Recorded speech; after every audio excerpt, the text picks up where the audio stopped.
Teman sejati adalah orang yang selalu memberi dukungan, baik saat susah maupun senang. Ia akan senang mendengarkan keluh kesahmu hingga membuatmu lupa akan masalah yang sedang kamu hadapi. Biasanya kalian menemukan teman sejati ketika orang tersebut mempunyai kesamaan dalam aspek kehidupanmu, misalnya memiliki hobi dan cita-cita yang sama, juga perilaku yang dapat saling menerima satu sama lain. Namun di Mamuju ada sepasang sahabat yang sepertinya pertemanan mereka hanya berupa toksik saja.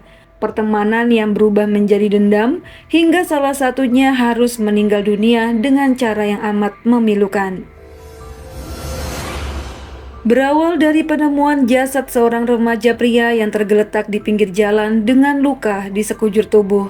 Jasad korban berada tak jauh dari motornya yang diduga akibat korban laka lantas di Kecamatan Papalang, Kabupaten Mamuju, Sulawesi Barat pada Senin petang tanggal 9 Mei tahun 2024. Tubuh penuh luka itu dibawa ke puskesmas untuk diidentifikasi agar keluarga korban bisa segera mengetahui kondisi keluarga mereka.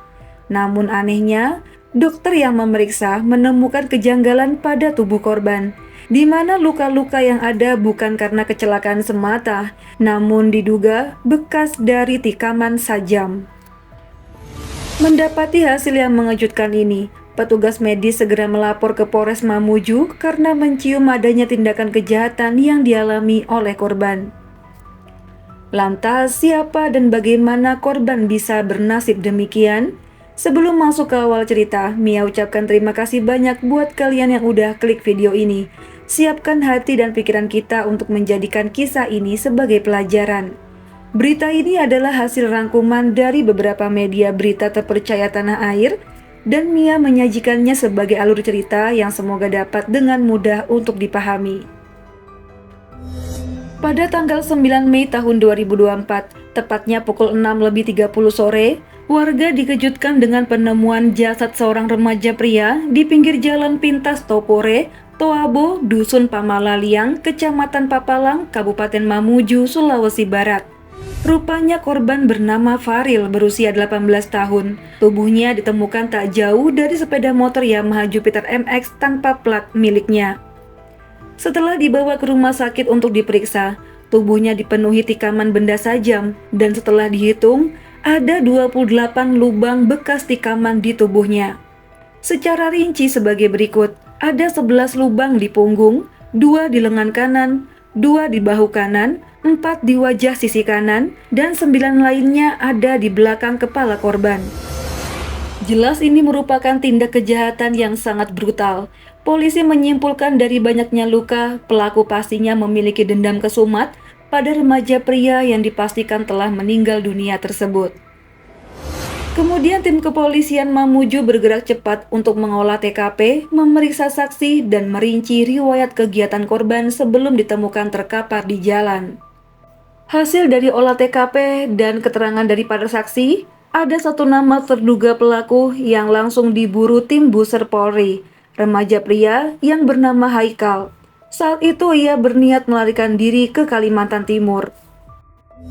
Pada awalnya polisi sempat kesulitan untuk melacak keberadaan terduga pelaku, karena rupanya ia sudah menuju ke pelabuhan. Namun petugas melakukan negosiasi dengan keluarga terduga pelaku agar Haikal mau menyerahkan diri, dan setelah pendekatan tersebut, pelaku akhirnya diserahkan keluarganya ke Polsek Kaluku.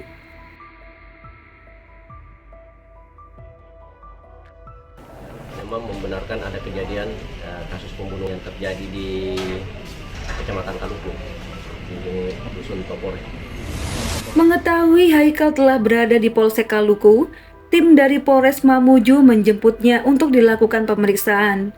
Dalam interogasi dengan terduga pelaku ini, Haikal mengakui dengan pasrah jika benar dirinya lah pelaku penghabisan nyawa teman sekolahnya, dan ia menjelaskan dengan sangat pasrah tentang kronologi kejadian dan motif yang membuat dia gelap mata untuk membunuh teman sekolahnya itu. Berawal dari kisah pertemanan mereka berdua, Haikal dan Faril bersekolah di SMK yang sama. Namun saat kejadian terjadi, mereka baru saja lulus sekolah. Ingatannya kembali ke masa-masa saat mereka masih di sekolah.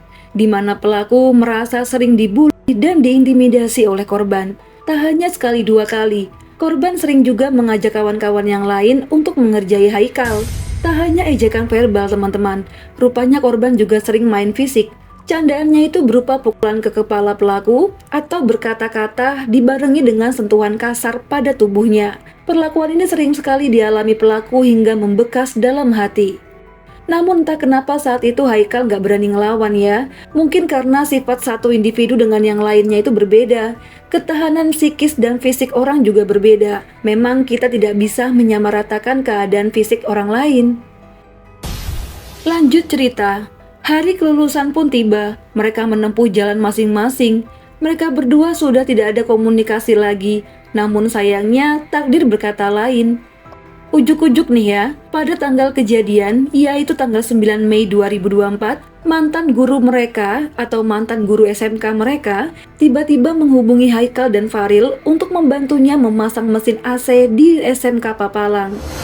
Keduanya pun menyetujui dan bergegas ke sekolah itu sekitar pukul 3 sore. Di sanalah mereka dipertemukan lagi. Awalnya sih biasa aja, namun lama-kelamaan sifat korban yang kasar dilakukan lagi pada Haikal. Namun dilansir dari media Herald Sumbar, saat korban berkata kasar itulah, pelaku juga membalasnya dengan perkataan kasar seperti caci maki. Nah, korban yang gak terima lantas memukul kepala pelaku, hingga kejadian itu sempat terlerai dengan sendirinya. Meski begitu, Haikal rupanya memendam amarah kayak gunung api yang sebentar lagi meletus. Intinya adu mulut di antara keduanya teralihkan karena harus sama-sama menyelesaikan pemasangan AC. Singkat waktu, selesai dengan pekerjaannya, keduanya pulang dengan mengendarai motor.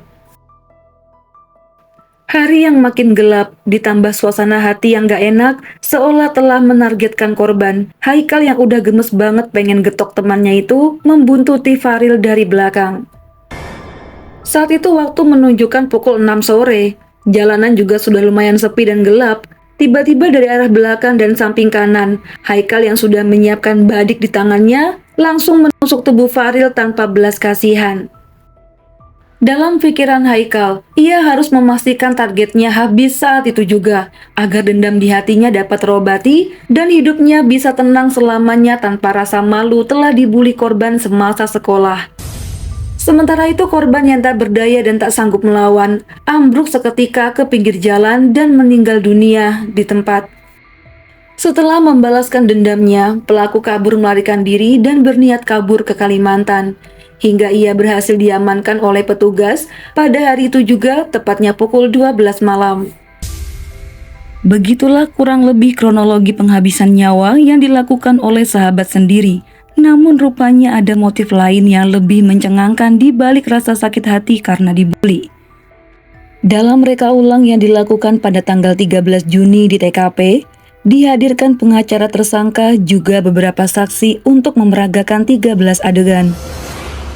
Namun saat reka ulang berjalan, adegan bertambah menjadi 17 yang sesuai dengan kronologis malam peristiwa. Rupanya ditemukan motif lain, yaitu cemburu, karena pacar pelaku direbut oleh korban. Berkat dari pengembangan penyelidikan inilah, pelaku dengan sangat yakin meyakini jika merasa sakit hati telah dihianati oleh temannya.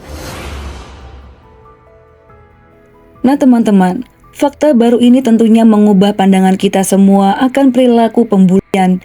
Bagaimana bisa yang awalnya sahabat dekat berakhir dengan tragis. Semua menjadi terang ketika ada motif asmara di dalamnya. Menurut Kasat Reskrim Polresta Mamuju, yaitu Kompol Jamaluddin kepada awak media, pelaku akan dijerat dengan ancaman hukuman penjara seumur hidup. Baik teman-teman, dari sini kita dapat memahami situasi. Walaupun berteman sejak kecil hingga dewasa, jika sudah mulai mengenal lawan jenis, persahabatan sebaik apapun pasti bisa rusak jika tidak ada komunikasi yang baik di antara mereka. Untuk itu gak bosan-bosan nih Mia ngingetin buat kita untuk selalu berbuat baik, jaga sikap dan ucapan kita biar gak menyakiti orang lain ya. Kalau gitu Mia undur diri dulu, mohon maaf jika ada salah-salah kata. Sampai jumpa di video selanjutnya.